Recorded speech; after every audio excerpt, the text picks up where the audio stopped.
आयुर्वेद को नहीं जाने, नहीं पहचाने तो मुझे नहीं मालूम कि आयुर्वेद का क्या होगा, लेकिन मानव जाति का पतन तो मैं निश्चित रूप से देख रहा हूं। और जो लोग मेरी इस बात से इत्तेफाक नहीं रखते वो अपनी क्वालिटी ऑफ हेल्थ और क्वांटम ऑफ लाइफ को कंसीडर करें। साधनों के अभाव में हमारे बड़ों में से अधिकतर लोग 100 वर्ष की आयु तक पहुंचते थे।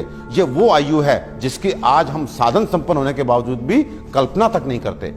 और मैं एक बात आपसे पूछना चाहता हूं कि ये जो मॉडर्न साइंस है ये किस तरह का इलाज कर रही है कि आपको यदि शुगर हो गया तो आप दवाई खाइए, कब तक? जिंदगी भर।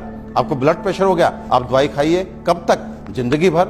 आपको थायराइड हो गया, आप दवाई खाइए, कब तक? जिंदगी भर। आपकी किडनी खराब हो गई, बदल दीजिए। आपका लिवर खराब हो गया, बदल दीजिए। आपको गांठ हो गई, काट डालिए। ये किस तरह की चिकित्सा है? और ये चिकित्सा नहीं, ये केवल सिम्टम्स को दबाना है, क्योंकि ये बाहर से आपको नॉर्मल रीडिंग देते हैं, शुगर ठीक है, ब्लड प्रेशर ठीक है, लेकिन अंदर बीमारी अपना काम कर रही है। 15 साल बाद आपकी किडनी खराब, किससे? शुगर से, ब्लड प्रेशर से। आज का नर्वस सिस्टम खराब, आपकी आंखें खराब, आपको ये कॉम्प्लिकेशन, आपको ये कॉम्प्लिकेशन। तो ये इलाज है या एलोपैथ का काला पर्दा? अपने 20 साल के क्लिनिकल एक्सपीरियंस से आपको बता देना चाहता हूं, ये जो आयुर्वेद विज्ञान है ये समुद्र से भी गहरा, हिमालय से भी ऊंचा ऐसा जीवन का विज्ञान है जो आपके शरीर में और मन में किसी भी अवांछित परिवर्तन के बारे में आपको न केवल जानकारी देता है बल्कि उसे जड़ से मिटाने के लिए पुख्ता इलाज भी देता है।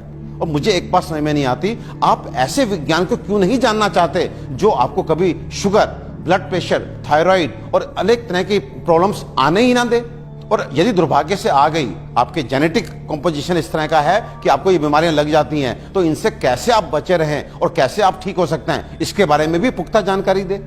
मित्रों, आयुर्वेद सबसे पहले स्वस्थ से स्वास्थ्य रक्षण के लिए आपको ऋतुओं के हिसाब से आपको क्या खाना चाहिए, क्या पीना चाहिए, किस तरह की जीवनचर्या आपकी होनी चाहिए, ये सब सिखाता है। और उसके बाद अनफॉर्चुनेटली यदि आप बीमार पड़ते हैं तो यहाँ पर लाखों दवाओं का वर्णन है, जिसमें आपकी काष्ठ औषधियां यानी कि जड़ी बूटियों से बनी औषधियां, आपके मिनरल्स यानी कि खनिजों से बनी औषधियां, रस औषधियां, इतनी सारी औषधियों का वर्णन है जो आपके उन बीमारियों के लिए भी आपको इलाज देती हैं जिसमें आज का मॉडर्न साइंस जो है अपने हाथ खड़ा कर देता है। आज फैली किसी भी विषाणु जनित बीमारी के लिए वेंटिलेटर्स का इंतजाम मॉडर्न साइंस करता है। केवल किस लिए?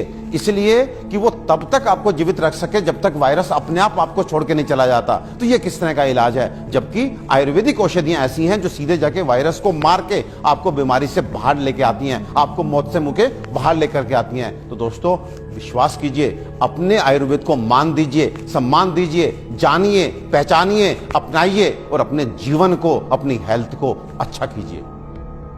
आयुर्वेद का इलाज ना तो धीमा है और ना ही लंबा, बल्कि यह रोगों को जड़ से खत्म करता है। आधुनिक सर्जरी दुनिया को आयुर्वेद की ही देन है। आचार्य सुश्रुत को सारा संसार निर्विवादित रूप से शल्य चिकित्सा का जनक मानता है।